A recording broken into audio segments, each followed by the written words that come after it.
Good afternoon, everyone. Welcome. What a great turnout today. It's truly great to be a Mountaineer on a wonderful day here in Boone as we introduce our 22nd head football coach for Appalachian State. Just a quick note about the timeline for today. We're going to have Athletics Director Doug Gillen speak here in just a few minutes, and then we'll introduce our new head coach, Sean Clark. After his opening statement and comments, we'll take questions from the media who are here in attendance today for Coach Clark at the end of his statement in just a little bit. As many of you know, Appalachian has finished off a 12-win season, 11 wins during the regular season, winning 11 games in the regular season for just the second time in program history. The only other time that it happened was in 1995. And a coach on this year's team and on that 1995 team was number 61 in your programs and in your hearts, Sean Clark. As a player, a two-time All-American, three-time All-Conference, and then as a coach, 7 conference championships, including the last 4 here at App as our offensive line coach and a record of 42-10. I want to make just a couple personal comments if I could. I came here for this job in 2016, the same year as Sean Clark joined the staff.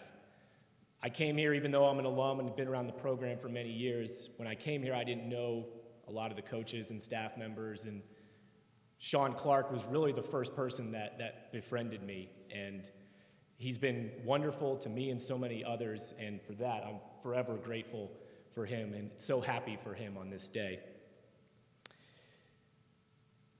As a coach, he's been one of the best in coaching offensive line and offense.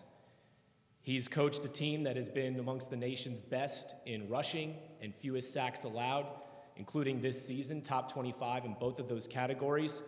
And this year, all 5 starters on the offensive line received all Sun Belt recognition. One story from last year's New Orleans Bowl when he was calling the plays. Late in the game, he knows what I'm going to talk about. Late in the game, App's got a comfortable lead over Middle Tennessee. And I go down to the sideline to our sideline reporter, Molly Cotton, and all she says is, "Hey, Adam, somebody wants to say something to you." She hands the mic over to somebody, and it's, "Hey, Witten, what'd you think of the play calls?"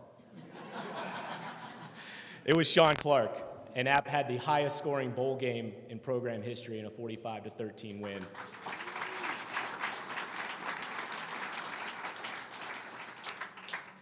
You know, it really has been a roller coaster 12 months here in Boone, but thanks to tremendous leadership here at Appalachian State, the success on the field and in the classroom is not only maintained, but it has thrived over that time and will continue past today.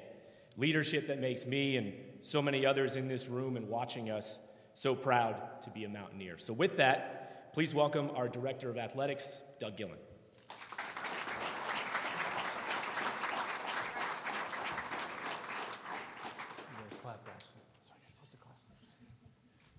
Thank you, Adam. I appreciate everybody being here. This is truly a great day to be a Mountaineer. I could not be more excited to be up here talking with you all today. It takes a village, you know, and not just those folks. I think I want to take credit for hashtag 2020, but that was not my idea. But it went viral, and we appreciate it. I know some folks that might be responsible for that. But in my chair, this is one of those days that makes you really proud to get up here and talk about all the history and tradition and success that is Mountaineer football, and really to have the next leader identified in such a quick time frame. It does not happen without great leadership at the top of the university. I would really like to recognize the head of our university, Chancellor Everts, for allowing us to make this all happen today. Thank you.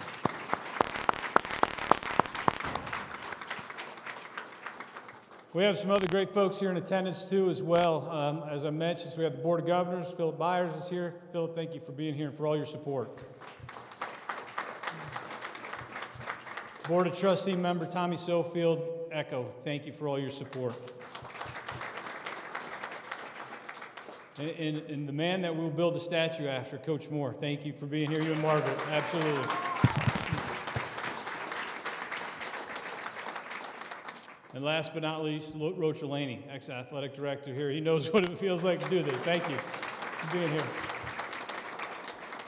We got some of our players here. I really appreciate you all coming out. I think Adam started to mention, but I wanted to just expand a little bit on the success that you all have had. 12 wins, the most in the history of the state of North Carolina. For this year, we will be, for the second year in a row, ranked the highest football program in the state of North Carolina again. That is really making us happy. So not to put any pressure on the next head football coach or anything, but there's a few things we got going on here.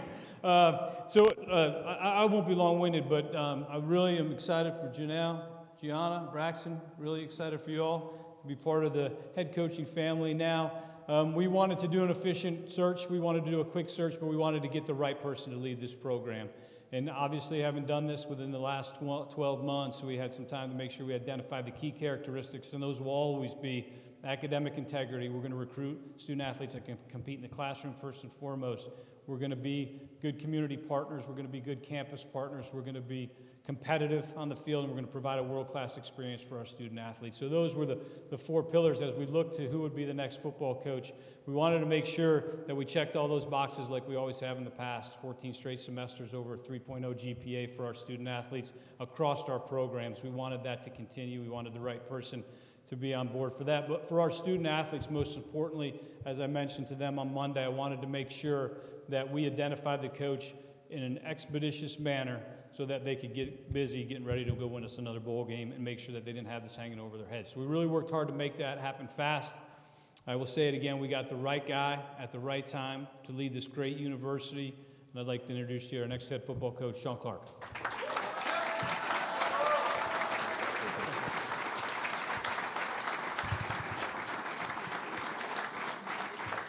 Sounds pretty good, don't it? Thank you. It is a great day to be a Mountaineer. It's a great day to be a Mountaineer. First of all, I'd like to say that I'm humbled and honored to be standing before you as the 22nd head coach of Appalachian State University. There are so many people that I have to thank that's contributed to making this dream become reality. First off, Chancellor Evans, thank you for this opportunity.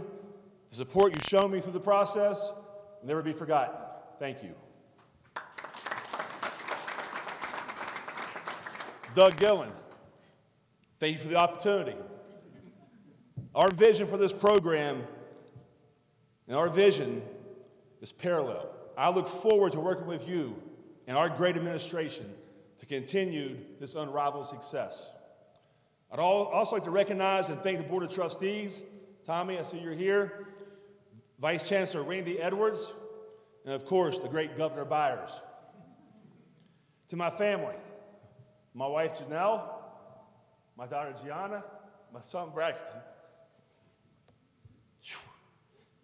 2004, we laid in bed and talked about this.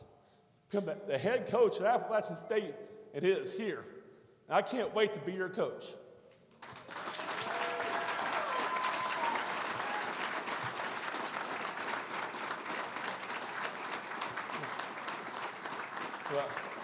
Well, I lost the bet, so you guys have stakes at the house. All right. It's my parents, Roy and Joyce Clark. They've been through it for thick and thin. Traveled 5 years from Charleston, West Virginia to Boone, North Carolina. Rain, snow, didn't matter. They were here. And that's what true parents are about. Showed me the right way to be a husband and be a dad. So thank you. My mother-in-law, Jen, you traveled with us, hon. All right, thank you. Head football coach, Jerry Moore. If it wasn't for you, I wouldn't be here. And as long as I'm the head coach, you are always welcome in this building. All right? Always. All right? Always.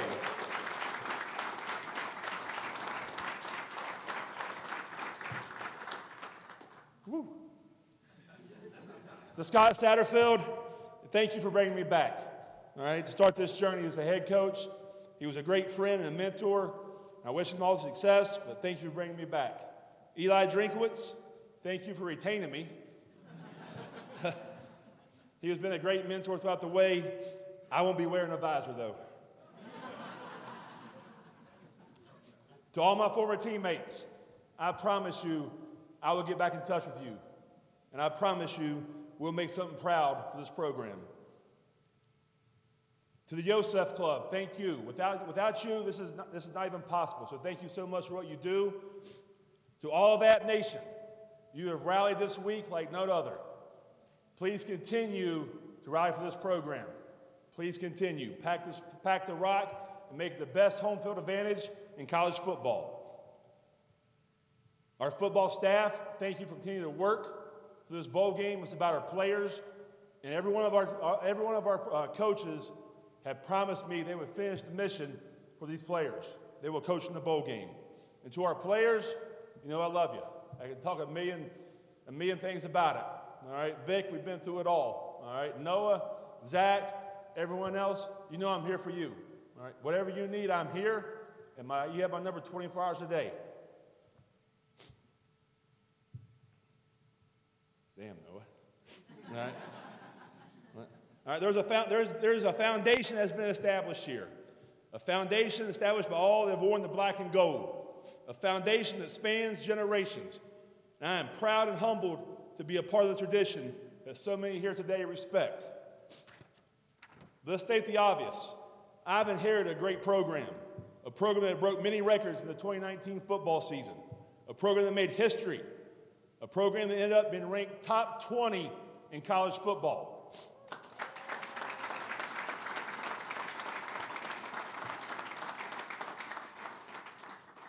A program I am proud to have been a part of building as a player and as a coach. What can you expect moving forward, you may ask? Well, I think the answer is pretty simple. You can expect a football team that holds up our winning tradition. A football team that is tough and exceeds expectation. And a football team that stands together because in destiny, you rarely arrive alone. In closing, my humility is the root of my success, and my passion drives me to pursue the absolute best in everything I do. And I will continue to do that. I will continue to give my all for Appalachian State University. Thank you, and go at it.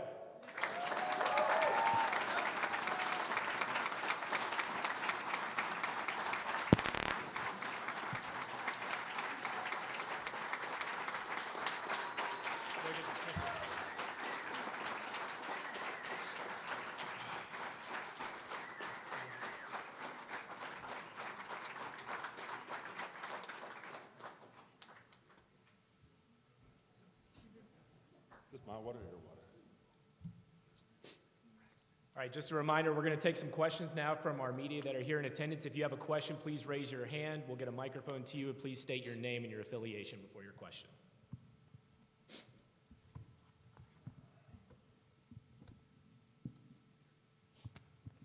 Ethan Joyce, Winston-Salem Journal. Sean, you really kind of hit on it early just about what this job meant to you, but just, what was it like going through this week, and, what was the reaction like when you realized you finally have this job? Well, there was always rumors, so it was business as usual. I was out recruiting, I was in a home, and my phone didn't stop ringing. So I turned the phone off and finished the home visit, went to my car, and understood what was happening. So we had to make a change of plans, and I had to drive to Columbia, South Carolina.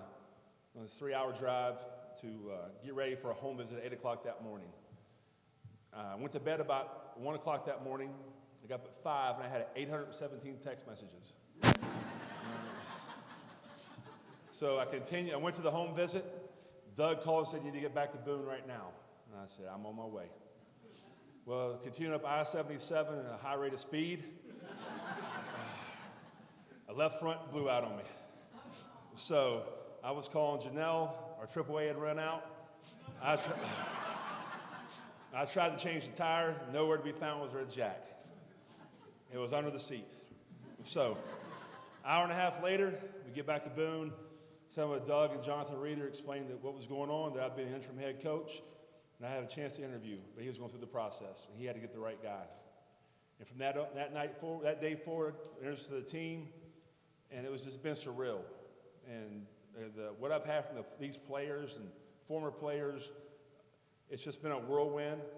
Not to count, we have recruits on campus. We got finished with practice, came here, and we'll finish tonight. But it's been a whirlwind. It's been an excellent experience, and I can't wait to get started.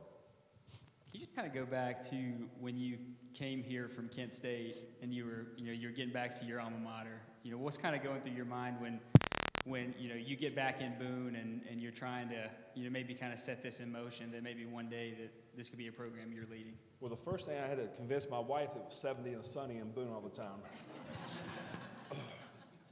She bit hook, line, and sinker. It was a process, but when I had gotten the call from Scott to come back to App, we didn't talk about money, we didn't talk about position. I said, I'm on my way.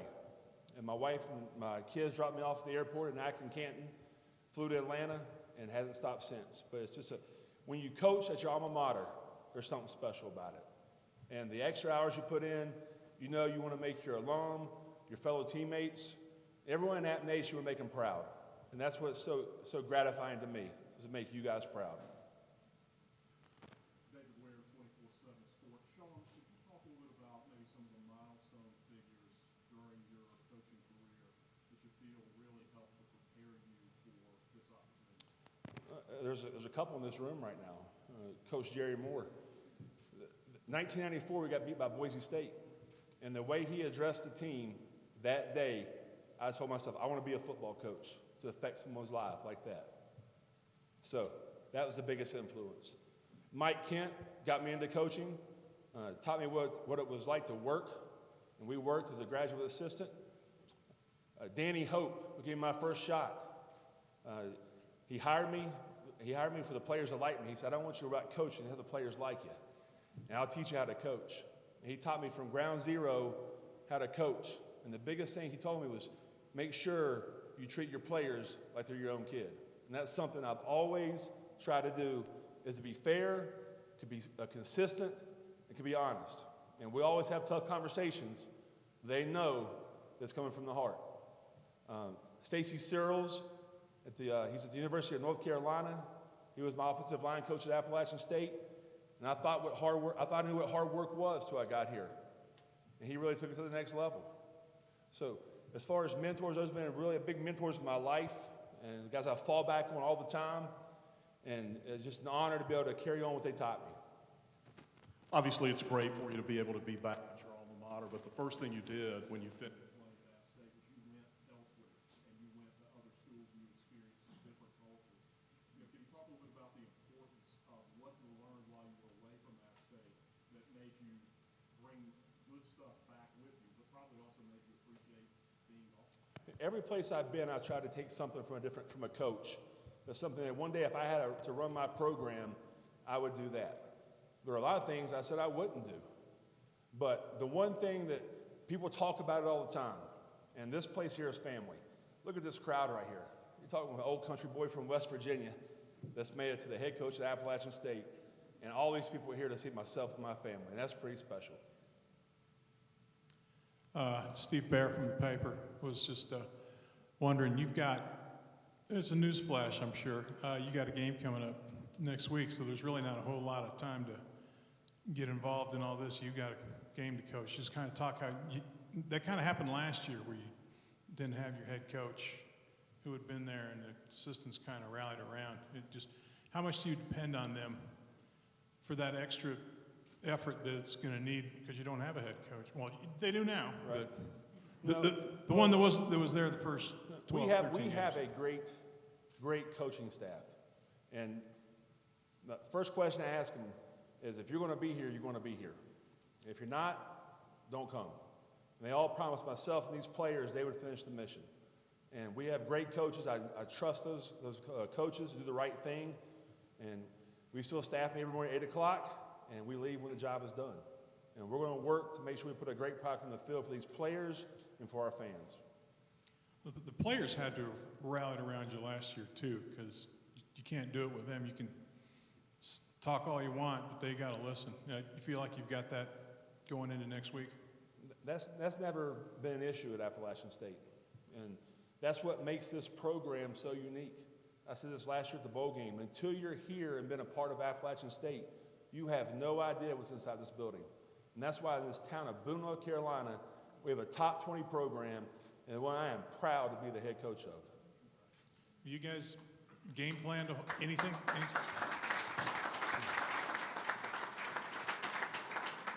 We have game plan this week. Like I said, it's been a whirlwind. I finally got to realize what color jerseys they have. UAB has today. But the first 2 days was more of an individual for our old guys and kind of get their win back to them and let the young guys get a chance to play.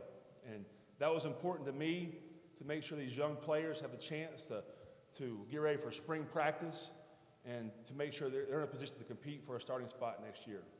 I know Drink, you mentioned the play calling from last year. Drink called the plays this year. Are you going to do it this Saturday? He called them, but we all helped.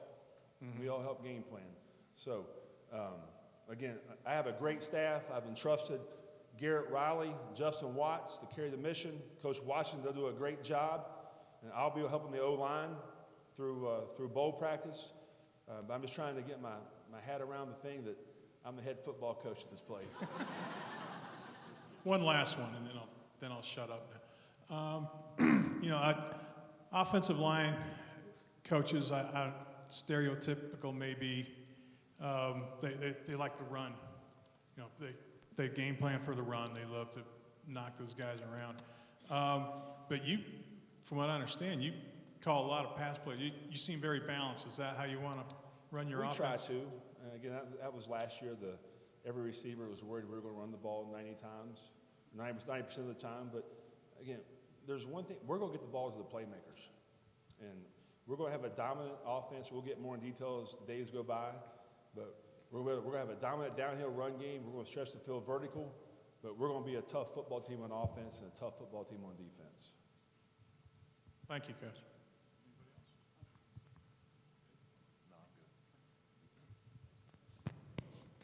You bring up the bowl game last year, and obviously, in that moment, it was a tryout kind of for you.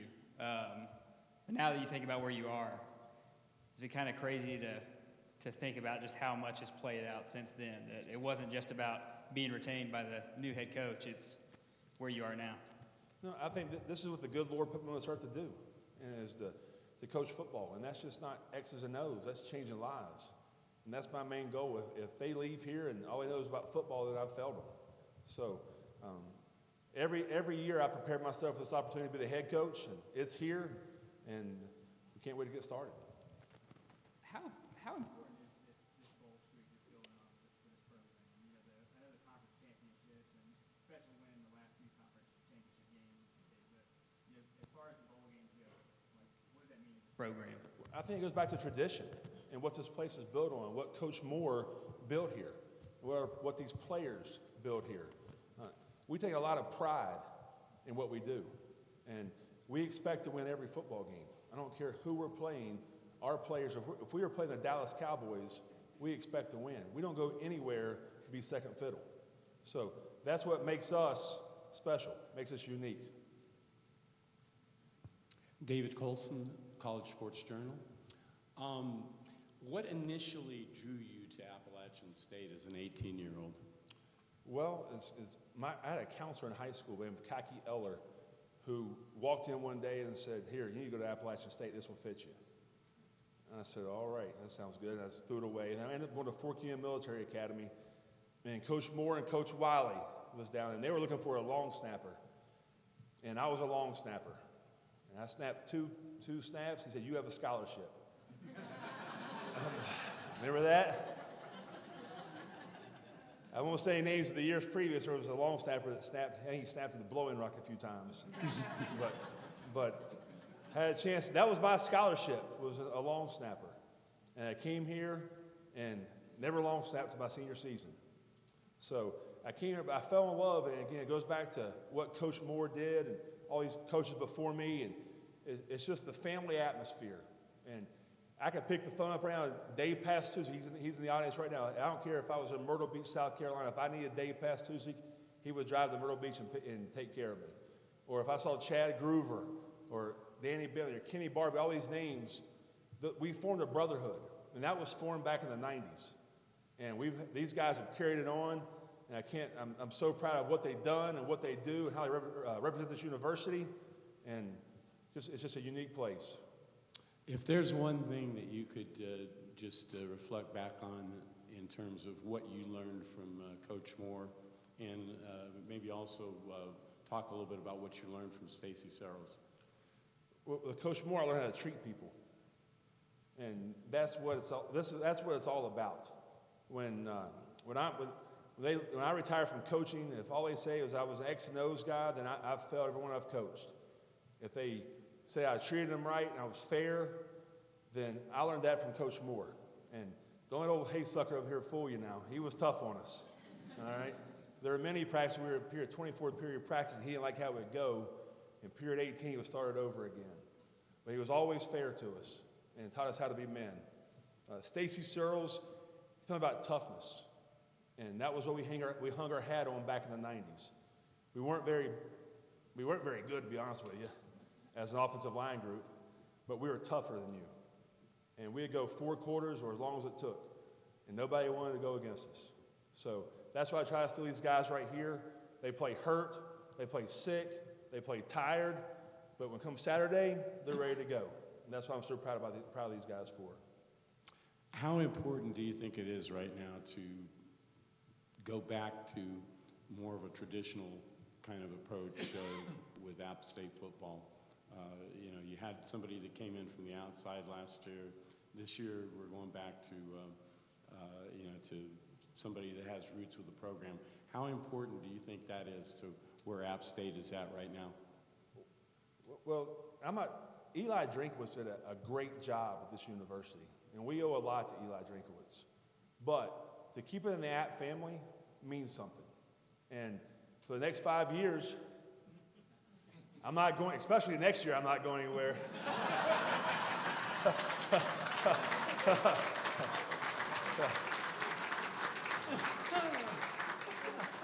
When you see that buyout, I'm not going anywhere for a while, folks. It's important, and again, it just builds upon what Coach and what these players, all of our players, have built on, and that's just a true family. And it didn't matter where I coached. I was at Louisville or Purdue or Kent State, wherever I was. And I would wear my Appalachian State stuff all around, especially in Ohio. And they would always talk about Appalachian. And it was never about just beating Michigan. It was about the rich tradition you have and how you represent college football. And it was just an ongoing conversation that we talk forever about.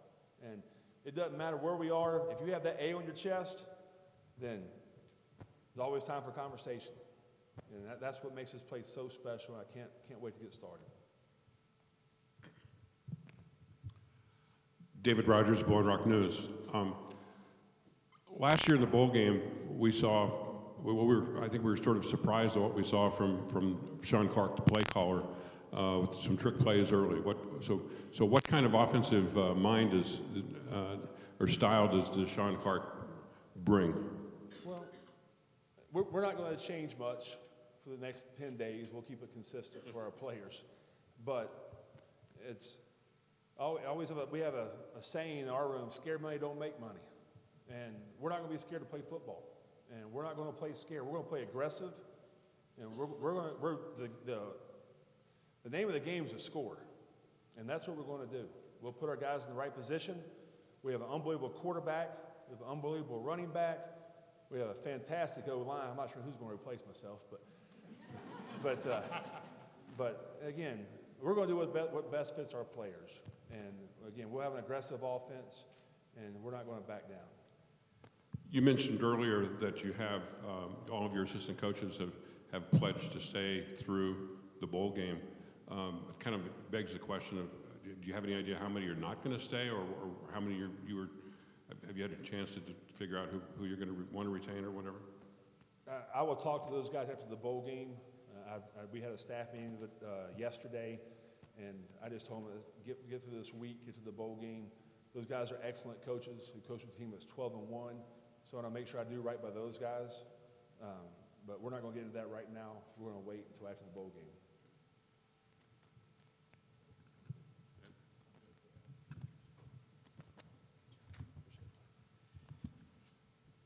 our new head football coach, Sean Clark. One more time.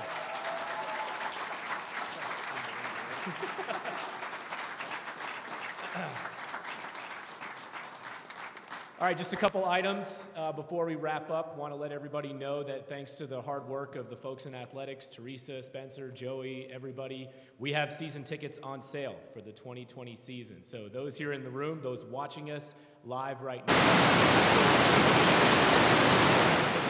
get your season tickets to be here at The Rock for the 2020 season. And before we let you guys leave, while you're here, we hope that you'll join us over at Varsity Gym at 7 o'clock as the wrestling program takes on 6th-ranked NC State. So we hope to see you there tonight and many of you in New Orleans next week. Thank you, and go App.